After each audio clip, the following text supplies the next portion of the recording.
La semaine dernière, dans Info Politique, nous avons abordé la difficulté des artisans et des chefs d'entreprise des TPE d'avoir l'attestation de vigilance. Giraud Payette n'est pas d'accord sur l'attitude du CSAPR, le collectif des syndicats et associations professionnelles de La Réunion. C'est dans les plus de l'économie.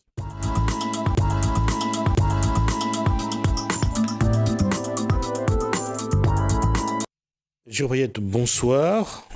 Chef d'entreprise ? Oui. Alors, l'attestation de vigilance, on va juste rappeler ce que c'est et Giraud Payette va rappeler c'est quoi l'attestation de vigilance. L'attestation de vigilance est tout simplement une attestation qui justifie que le chef d'entreprise, qui est sur de la commande publique ou même en sous-traitance pour les transporteurs, qui soit à jour de ses cotisations sociales concernant la partie sociale RSI et les cotisations URSSAF. Alors, je pose la question. Alors, on a dit aujourd'hui que pour qu'un artisan puisse soumissionner, puisse aller sous-traiter avec quelqu'un qui a un marché public, il doit donc être à jour selon les critères demandés par l'attestation de vigilance. Mais quelle est la méthode aujourd'hui pour que, de par les difficultés de trésorerie, les délais de paiement, comment faire pour avoir ce document ? Alors, avant d'aborder le sujet précis, comme l'occasion m'est donnée ce soir, j'aimerais quand même faire un historique sur la situation principalement du régime social des indépendants. Faire un petit historique. Le RSI a été créé en 2006. Et à l'époque, déjà, on avait souhaité garder un régime des travailleurs indépendants géré par des indépendants. Mais on a vu au fil des années que déjà à l'époque, on voulait l'intégrer au régime général. Donc les artisans, les commerçants, travailleurs indépendants se sont battus pour garder leur caisse en l'état. Eh bien, en 2012, il y a eu un rapport de la Cour des comptes qui a mis en avant les dysfonctionnements du RSI. Et en 2016, lors des élections présidentielles, on a pris ce sujet comme un sujet politique. Il fallait supprimer quelque chose qui ne fonctionne pas. Mais je vous dirai ce soir, rien n'a été fait pour le faire fonctionner. Et je dirais même mieux, tout a été fait pour pourrir la situation. Mais aujourd'hui, je pose la question, est-ce que nous pensons que, en supprimant le RSI, que les dettes vont s'effacer ? La réponse est non. La situation actuelle, le RSI a été adossé au régime général. D'ailleurs, aujourd'hui, il s'appelle Sécurité sociale des indépendants. Mais déjà, avant la suppression en janvier 2018, le RSI faisait déjà partie des URSSAF. D'ailleurs, moi j'ai une attestation qui est signée par le directeur de l'URSSAF qui date de 2017. Bien, ceci étant dit, pour revenir sur la situation concernant ce fameux attestation de vigilance. Et je vais faire une petite rectification. Je ne suis pas totalement en désaccord avec ce que le SAPR dit, puisque une des conditions pour pouvoir avoir l'attestation de vigilance, enfin il y a 3 conditions. La première, c'est d'être à jour totalement de ses cotisations ou avoir un plan d'appurement et l'honorer dans les bonnes conditions. Le deuxième, c'est d'être à jour de cotisation, mais ne n'être pas à jour des majorations des pénalités. Ça aussi, c'est un véritable problème. Et le troisième, c'est de faire ce qu'on appelle un recours en contentieux et on conteste la somme. Cette condition existe. Mais dans la pratique, qu'en est-elle ? La pratique est très simple. C'est qu'aujourd'hui, avant d'aller vers le TAS, qui a compétence de traiter ce genre de sujet... Alors, le TAS, c'est dans le tribunal des affaires sociales. Le TAS, qui est le tribunal des affaires sociales, qui, par rapport à l'article existant du Code de la sécurité sociale, dit qu'avant de saisir le TAS sur une contestation, il y a une commission recours à l'amiable au sein de l'instance de l'URSSAF. Donc cette condition-là tombe. Elle devient compliquée. En clair, le TAS peut se dessaisir du dossier et dire non, avant de venir à notre niveau, saisissez d'abord la commission recours à l'amiable pour voir si la contestation est viable ou pas. Donc, comprenez bien qu'ils ont mis des garde-fous. C'est pas aussi automatique qu'on peut penser. Mais la réalité des choses, c'est que nos chefs d'entreprise aujourd'hui, on est dans une situation compliquée. Les procédures, ok, elles existent, mais la réalité, elle est quoi aujourd'hui ? C'est que le contexte économique ne permet plus aux entreprises de payer leurs dettes. Donc il faut aller au-delà de ça. c'est pas de faire du coup par coup. La vie d'un chef d'entreprise, c'est pas tous les 6 mois aller devant un tribunal contester une dette. Je veux dire, mais il a besoin d'être productif, il n'a pas besoin d'avoir une épée Damoclès sur sa tête. Cette situation-là n'est pas viable. Donc il faut trouver une alternative. Et là, il n'y a pas 50 solutions. Il faut que nos parlementaires se saisissent de ce dossier. Et qu'on l'avait fait par le passé, une loi d'orientation. Il faut dire les choses comme elles sont. Au vu du contexte économique, il faut aller vers la suppression de la dette. Et qu'on repart à zéro. Effacer toutes les dettes? Mais monsieur, comment faire dans un contexte comme ça, des artisans qui n'ont plus de travail, des commerçants qui n'ont plus de travail, comment ils vont payer cette dette-là? Ils vont s'endetter toute leur vie? C'est une situation qui est viable, ça? Et d'ailleurs, le CSAPA le dit, le contexte juridique par rapport au RSI n'est pas clair non plus. Donc ce sont des dettes qui pèsent sur les entreprises, sur une situation juridique qui est totalement vide. Alors, peut-être que le chef d'entreprise attend, mais par rapport au procès qu'il y a eu contre le RSI, les décisions de la justice n'ont pas donné non plus totalement raison au RSI. Donc, on est sur un flou. Dès lors qu'on est dans un flou, il faut remettre la balle au centre. Et la balle au centre, il n'y en a pas d'autre solution. Il y a d'autres qui ont payé, certes, mais il y a beaucoup qui ne sont plus en mesure de payer. Ils peuvent aller faire des recours devant les tribunaux. Un recours, ça ne veut pas dire qu'on va gagner. La dette peut être doublée aussi, d'ailleurs. Et c'est souvent le cas, avec les majorations, les pénalités, qui vient amputer la somme principale. Et ça aussi, c'est pas normal. Donc, je suis en train de vous dire, la voie de recours existe, mais ils ont mis des garde-fous. Ça ne veut pas dire que quand vous avez fait un recours contre les cotisations que vous devez, automatiquement, d'ailleurs, la demande de l'attestation de vigilance se fait sur Internet. Il suffit d'aller sur le site. Ils ont moyen de bloquer l'attestation. Moi-même, j'ai fait l'expérience hier soir pour le RSI. Je lui ai demandé une attestation. On m'a ressorti une attestation de 2017. Ça veut dire qu'il faut que j'aille les voir pour savoir où est le blocage. Et probablement, on va me sortir un document. Monsieur, vous devez encore ça, ça et ça. Donc, il faudra régulariser. Sinon, je n'aurai pas mon attestation. Donc, on est dans un système où on se sent piégé. Mais je dis aux artisans, aux commerçants, aux professions indépendantes, le fait que le RSI n'existe pas, c'est le mot RSI qui n'existe plus. Mais le régime est toujours là et les dettes sont toujours existantes. Alors, quelle serait la démarche? Bon, là, on parle d'effacer les dettes. Est-ce que ça, c'est une demande d'une structure, des artisans? Est-ce qu'aujourd'hui, il y a une démarche en ce sens? Est-ce que vous allez porter cette démarche? Écoutez, ça fait un moment, ça ne date pas d'aujourd'hui. C'est un dossier, je peux me permettre que je connais un peu, parce que j'étais administrateur aussi du régime.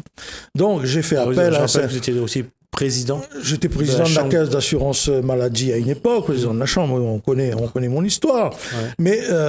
on a fait l'appel, c'est pas un dossier que je peux porter tout seul. Il faut un consensus de toutes les organisations, même du CSAPR, qui aujourd'hui fait des revendications qui sont fondées. C'est normal qu'ils réagissent comme ça. Personne ne peut les en vouloir. Mais est-ce que c'est la bonne voie qu'on prend? Je suis pas sûr. Parce qu'en face de nous, c'était pas à vous que je vais le dire, c'est pas aux représentants du CSAPR que je vais rappeler. Il y a une machine en face. Donc, on peut pas tout effacer comme ça. Donc, il faut être réaliste. Il faut dire, est-ce que par rapport à la situation économique dans laquelle on est aujourd'hui, si on met la pression sur nos chefs d'entreprise, qu'on envoie les huissiers, qu'on fait des recouvrements forcés, la question qu'il faut se poser, est-ce que ces gens sont en mesure de payer aujourd'hui? La réponse est non. Alors on fait quoi? Donc il faut qu'on se mette autour d'une table et d'une manière consensuelle, on trouve une plateforme de proposition, ça fait un moment que je le dis, et qu'on mette tout le monde autour de la table, avec nos différences. Et finalement, aujourd'hui, la première difficulté, c'est d'amener tout le monde autour de la table. Mais évidemment, est-ce qu'on a d'autres choix? Il faut qu'on soit... Alors, qu'est-ce qui explique que vous avez du mal à vous mettre autour d'une table? Je pense qu'on manque de dialogue entre nous. Moi, le SFPR, j'ai rencontré les dirigeants, je redis, je ne suis pas opposé à leur démarche. Une chose qui n'a pas fonctionné, ça justifie la contestation. C'est évident. Mais après, il y a la réalité des choses. La réalité aujourd'hui, c'est que le RSI n'existe plus et que la compétence appartient au régime général. D'ailleurs, ils ont mis en place ce qu'on appelle un comité de pilotage, dans lequel ce sont même les gens qui ont fait échouer le RSI qui mènent la baraque. Qui sont ces gens qui ont fait échouer le RSI? Je ne vais pas faire un procès, mais ce sont les énarques parisiens qui prennent la main sur le dossier. Ils ont mis derrière un comité de surveillance avec des personnalités, mais on ne sait pas qui. Et après, demain, ils vont créer un comité, un conseil pour la protection sociale. On va mettre des gens, peut-être qui ne connaissent pas comment fonctionne le régime. Donc, je veux dire, on est jusqu'à fin 2019, on est encore dans une période où on peut faire des propositions. En ce moment qu'il faut réagir. Il faut qu'on fasse des propositions. Et puis après, je vais vous dire autre chose. On parle beaucoup d'expérimentation. Peut-être que dans les départements d'outre-mer, il y a des propositions à faire sur le sujet. Il faut rebâtir le régime de protection sociale des travailleurs indépendants. C'est là qu'il faut le faire, pas après. Comment le faire ? Comment le faire ? J'invite, une fois de plus, je n'ai pas la science infuse, je vous le dis, mais j'invite tous les gens qui sont sensibles sur le sujet. C'est de notre responsabilité de ne pas rester dans une situation aussi floue, qu'on mette tout sur la table, qu'on débatte. Et j'appelle les présidents de chambre consulaire. Monsieur Ibrahim Patel a présidé le RSI. Monsieur Bernard Picardo a été au conseil d'administration. Ils viennent débattre. Ils sont toujours au RSI pour l'instant. Ils sont dans un RSI qui est en train d'être vidé de sa consistance. Ouais. Aujourd'hui, il n'y a plus d'indépendants qui tient les rênes. Hein, c'est une évidence. Avant, pour être concret avec vous, un artisan avait un problème au RSI. Il trouvait toujours un élu consulaire pour l'accompagner, pour faire une démarche, pour essayer de régulariser sa situation. Aujourd'hui, on fait quoi ? On n'a plus la même facilité qu'on avait auparavant. Donc, ça explique qu'il faudrait qu'on se mette autour d'une table, qu'on reprenne la main de notre propre protection sociale. On ne peut pas laisser notre avenir dans la main forcément des gens qui vont mettre des choses en place qui ne correspondent pas à la réalité. Donc, il y a une urgence. On parle toujours des énarques parisiens. Mais moi, je ne suis pas qu'il faut des énarques, évidemment, il en faut. Mais avant de construire, il faut quand même interpeller les gens du terrain, les gens qui vivent avec ça. D'une part, on parle des artisans, on parle du RSI, on parle de la protection sociale. Est-ce qu'aujourd'hui, par rapport à ce que dit le CSAPR, est-ce qu'il n'est peut-être pas le moment de remettre en cause tout le système de protection sociale, de revoir, est-ce qu'il faut appliquer cette norme, cette loi européenne comme quoi il faut ouvrir la protection sociale à la concurrence? Est-ce que ça, c'est une solution ou est-ce qu'il y a d'autres solutions? Moi, je n'ai pas de réponse prête à ça. Je vois le contexte. Vous savez, en France, on est membre de l'Union européenne, on applique les directives qui nous arrangent. Et quand on ne veut pas les appliquer, on paye les amendes qui vont avec. Et sur le sujet de la protection sociale, sujet très sensible, la France ne veut pas qu'on bouge les lignes. Aujourd'hui, vous me dites oui, il faut être autour de la table pour faire bouger l'avenir de la protection sociale. Là-dessus, je vous réponds oui. Il faut, et comme j'ai dit tout à l'heure, il faut qu'on échange sur le sujet et qu'on mette en place la situation la plus adaptée pour nos artisans, nos commerçants et tous les professions indépendantes. Il s'agit d'agir là maintenant. C'est-à-dire en 2020, la page sera tournée. C'est pas nous qui allons décider, c'est pas nous qui allons faire les propositions. Donc oui, il faut mettre tous les sujets sur la table. Mais après, c'est pas nous qui allons décider. Et il faut qu'on travaille avec les parlementaires, il faut qu'on travaille avec nos élus. La protection sociale est un sujet sensible, ça concerne beaucoup de monde. On ne peut pas prendre ça à la légère. On a échoué sur le RSI. Est-ce qu'on veut encore échouer une deuxième fois? Non. Donc il faut débattre. Ça concerne beaucoup de monde. J'ai eu l'occasion d'avoir sur le plateau le directeur de la CGSS, le directeur également du RSI à La Réunion. On parlait du fait qu'aujourd'hui, cet argent, cette protection sociale, sert vraiment à aider ceux qui en ont besoin. Est-ce qu'aujourd'hui, il faut que les entreprises disent nous, on en a assez de participer à la protection sociale, à la cohésion sociale. Est-ce qu'il ne faudrait pas trouver un autre moyen? Moi, je suis tout à fait d'accord que cette question soit posée. Parce que si le RSI n'existe plus, c'est qu'il n'a pas marché. Mais si c'est pour faire un RSI bis, je ne vois pas l'intérêt. Donc, oui, il y a beaucoup d'artisans, commerçants qui ne comprennent pas. Mais il faut construire un nouveau régime pour que les gens comprennent et ils s'approprient. Est-ce que demain, c'est la liberté? Mais s'il faut aller vers là, et c'est ça que les artisans, les indépendants attendent, pourquoi pas? Moi, je ne suis pas fermé sur quoi que ce soit. Le seul truc, c'est qu'il faut qu'on ait une protection sociale. Ça, on ne peut pas dévier à ça. Parce que personne n'est à la tomber malade, il faut qu'on prépare notre retraite et il ne peut pas avoir des inégalités de traitement en termes de protection sociale dans un pays aussi moderne comme la France. Donc oui, il faut débattre, c'est le moment de débattre. Mais pour débattre, il ne faut pas que chacun tire de son côté, et il faut qu'on arrive à se mettre d'accord sur des propositions et qu'on soit entendu. Et ce débat-là, il va au-delà de La Réunion. Il va sur l'ensemble des départements d'outre-mer, il va sur le plan national. Donc il y a une responsabilité importante dans ce domaine. Alors, pour revenir à ça, aujourd'hui, mais d'accord, on parle des parlementaires. Est-ce que les politiques à La Réunion, aujourd'hui, par rapport à ce si on tient compte de notre environnement india-océanique, est-ce qu'il faut aussi qu'on tienne compte d'une protection sociale qui est aussi d'un coût de travail qui tient compte de notre environnement india-océanique? Mais effectivement, c'est une bonne réflexion. On ne peut pas continuer à taxer le travail. Aujourd'hui, les indépendants se disent pourquoi je travaille? J'arrive même pas à me payer un salaire et il faut que je verse dans les caisses. Mais ça, ce n'est plus tenable, une situation pareille. Mais effectivement, il faut prendre des dispositions en fonction de la réalité du tissu économique. Il ne faut pas non plus imposer des taux sur des impôts des cotisations qui ne correspondent pas à la réalité. Aujourd'hui, il y a des gens qui reçoivent des appels de cotisation. Quand ils voient ça, on peut que comprendre qu'ils se demandent pourquoi ils travaillent. Mais il faut qu'on sorte de là. Il faut qu'on enlève cette épée de Damoclès. Il faut qu'on mette un système où on a envie de voir nos concitoyens prendre l'initiative d'entreprendre, de créer des entreprises. Aujourd'hui, ça, c'est un frein à la création d'entreprises. Et ceux qui sont dans l'entreprise, ils se posent des questions pour voir si on reste ou si on fait autre chose. Mais on ne peut pas construire l'avenir d'un pays sur un système aussi inadapté. Alors, comment aujourd'hui trouver un statut, par exemple, pour les artisans, lors de son élection, pendant la campagne électorale de la présidentielle, Emmanuel Macron avait dit qu'il fallait donner un statut aux artisans, aux chefs d'entreprise, au moins qu'ils aient la CEDIC après si jamais demain ça ne marche pas. Finalement, même ça, il n'a pas été au bout de ce projet-là. Le chef d'entreprise, c'est vraiment celui qui, je dirais, qui avance un peu sans filet.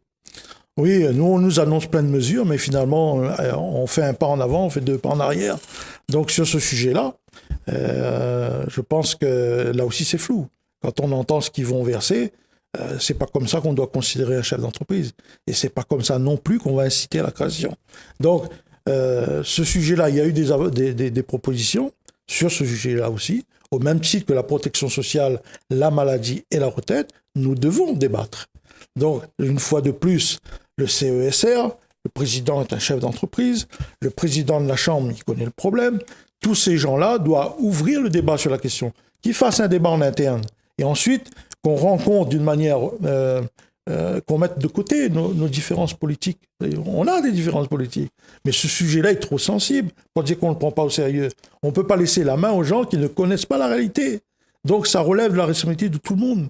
Et qu'il y ait des oppositions, c'est normal, mais aujourd'hui, il ne suffit pas de rester dans le camp de l'opposant, il faut construire autre chose. Donc c'est pour ça que je dis, il faut impérativement qu'on se voit, on se parle, et avec toute différence. Il faut qu'on ait cette intelligence-là, parce que derrière nous, en face de nous, nous avons des artisans qui sont perdus, des commerçants qui sont perdus. Ils attendent des positions concrètes. C'est à nous de les construire. Vous avez été président de la Chambre des métiers. La Chambre a fêté ses 50 ans il y a quelques jours. La question, géopayette, c'est comment discuter avec les artisans. On va prendre des gens qui ont la tête dans le guidon, qui sont toujours qui ont toujours quelque chose à faire, qui n'ont pas le temps de s'occuper même pas de la gestion de ce qu'ils font, de leur travail. Comment travailler aujourd'hui? Qu'est-ce qu'il faudrait apporter aux artisans? Comment les accompagner, les artisans, les chefs d'entreprise, des TPE? Comment les accompagner pour que demain, ils soient aussi professionnels dans la gestion, dans la communication et que aussi dans le combat politique? Parce que un artisan qui travaille 15 heures par jour, il n'a pas le temps d'aller faire des réunions, il n'a pas le temps d'aller porter une loi à l'Assemblée nationale. Et ça, c'est aussi quelque chose qui fait que l'artisan est toujours celui qui, malheureusement, est à la traîne. Le constat, il est clair, mais ce n'est pas à l'artisan d'aller au devant de la scène. Lui, il a des élus consulaires, il y a des organisations syndicales, la CAPME, la CAPEB, il y a un certain nombre. Il y a SSAPR, il y a d'autres. C'est à eux de prendre les dossiers importants pour lesquels les artisans sont touchés.